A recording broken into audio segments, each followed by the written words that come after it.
Donc c'est vrai qu'il y a eu des périodes de guerre, et après la guerre, nous sommes toujours dans l'espoir de retrouver une paix, une quiétude, une sérénité. Donc salam, shalom, et paix sûre que soit sur nous. Alors,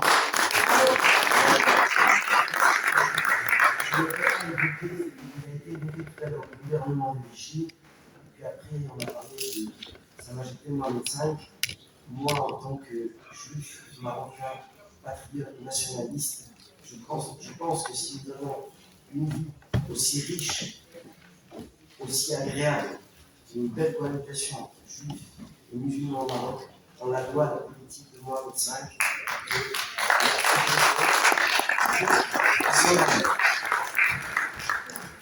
Donc c'est un honneur pour moi aujourd'hui d'être à vos côtés et je tiens bien sûr à remercier chaleureusement l'association L'Ambassadrice et sa présidente Karima Morir qui fait un travail extraordinaire en sous-marin, toute seule, et de voir toujours une salle Colbert, comme je l'ai dit la dernière fois, on a signé à résidence avec elle, toujours, on est toujours présent et j'étais heureux de rencontrer Madame la consul qui est une grande amie. Je la remercie donc finalement pour son invitation pour échanger sur la paix dans ce lieu symbolique à l'Assemblée nationale. S'il y a bien une date importante sur le calendrier à ne pas oublier, c'est bien celle du 21 septembre. Cette date importante est celle de la Journée internationale de la paix. L'Assemblée générale des Nations Unies a déclaré cette journée consacrée au renforcement des idéaux de paix dans le monde en observant 24 heures de non-violence et de cessez-le-feu. Il est important aussi de mentionner que le Centre européen pour la paix et la résolution des conflits a décerné le prix de la paix 2021 à Sa Majesté le roi Mohamed VI, que Dieu le glorifie, à l'occasion de la Journée internationale de la paix, grâce aux différentes actions menées avec succès par Sa Majesté.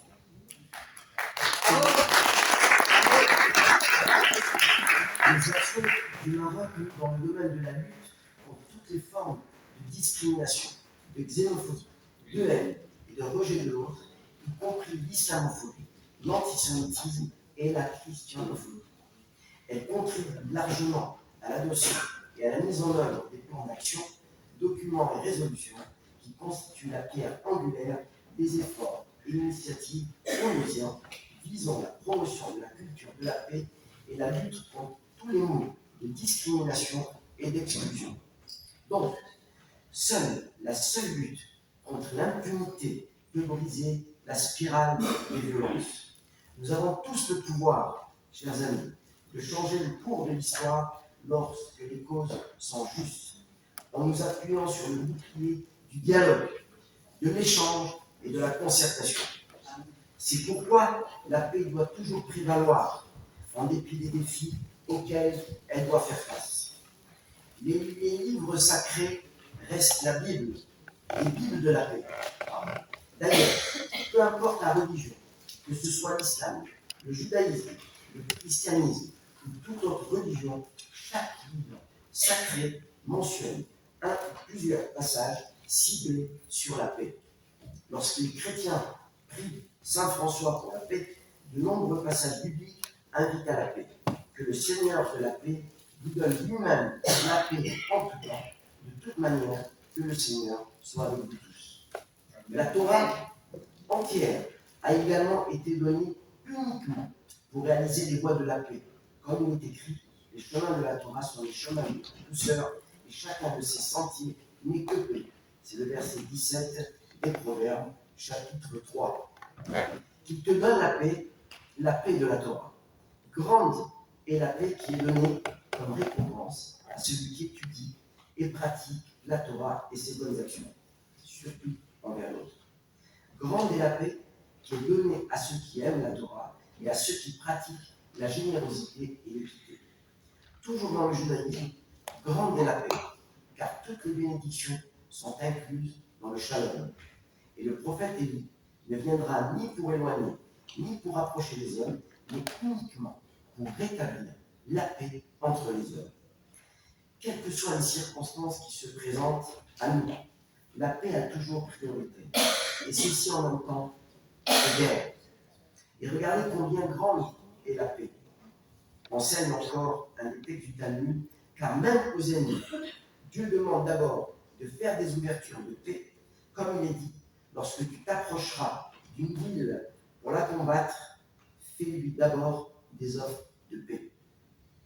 Au lieu de chercher à déclarer la guerre au monde entier, l'homme devrait apprendre à mener un combat à l'intérieur de lui-même, dans son cœur, car l'homme est sur cette terre, non pas pour détruire la vie, mais pour la donner. Le passage du Coran qui dit que quiconque tue un être humain tue l'humanité tout entière, et quiconque sauve une vie sauve l'humanité tout entière. Extrait du Coran, du Surat 05 du Coran, Al-Maïdia, la table servie, verset 30. Résume parfaitement la place de la paix dans ce monde. Nous avons tous, chers amis, un rôle important à jouer dans la promotion de la paix. C'est pourquoi nous devons œuvrer tous ensemble, main dans la main, pour bâtir un monde où la compassion et l'empathie l'emportent sur la violence et la haine.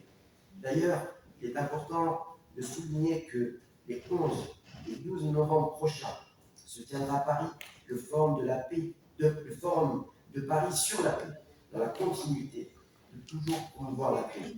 Alors, chers amis, on a entendu l'histoire de la guerre, ce que nos anciens, ce que nos seigneurs ont vécu.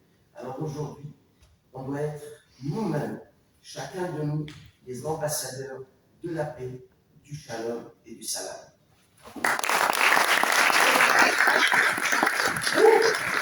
Merci beaucoup. Merci infiniment, cher parrain et cher frère Adrien Arabe.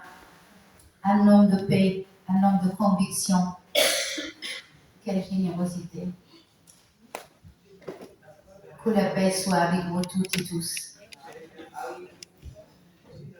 Merci beaucoup, cher Albert.